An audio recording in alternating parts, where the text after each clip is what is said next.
रासायनिक बंधन एक ऐसा विषय है जो हमारे चारों ओर की दुनिया को समझने में मदद करता है। जब हम बात करते हैं रासायनिक बंधन की, तो हमें सबसे पहले यह समझना होगा कि यह अणुओं के बीच की ताकत है जो उन्हें एक साथ बांधती है। रासायनिक बंधन मुख्यतः दो प्रकार के होते हैं: आयनिक बंधन और सहसंयोजक बंधन। आयनिक बंधन तब बनता है जब एक परमाणु दूसरे से इलेक्ट्रॉन लेता है। उदाहरण के लिए, सोडियम और क्लोरीन का बंधन। सोडियम एक इलेक्ट्रॉन खोता है और क्लोरीन एक इलेक्ट्रॉन प्राप्त करता है। इस प्रक्रिया में सोडियम सकारात्मक आयन बनता है और क्लोरीन नकारात्मक आयन।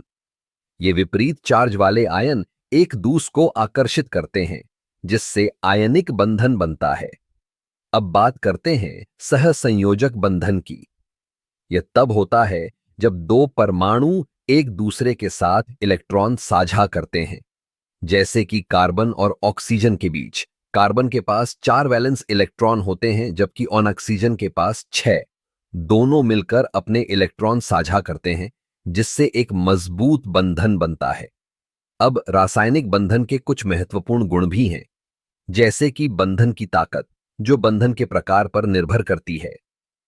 आयनिक बंधन आमतौर पर सहसंयोजक बंधन की तुलना में अधिक मजबूत होते हैं, लेकिन सहसंयोजक बंधन में भी कई प्रकार होते हैं, जैसे कि सिंगल, डबल और ट्रिपल बंधन। सिंगल बंधन में एक जोड़ी इलेक्ट्रॉन साझा होते हैं, जबकि डबल बंधन में 2 जोड़ी और ट्रिपल बंधन में 3 जोड़ी इलेक्ट्रॉन साझा होते हैं। यह बंधन की ताकत को बढ़ाता है और अणुओं के बीच की स्थिरता को भी। रासायनिक बंधन का एक और महत्वपूर्ण पहलू है बंधन का कोण। यह बंधन के आकार और संरचना को प्रभावित करता है।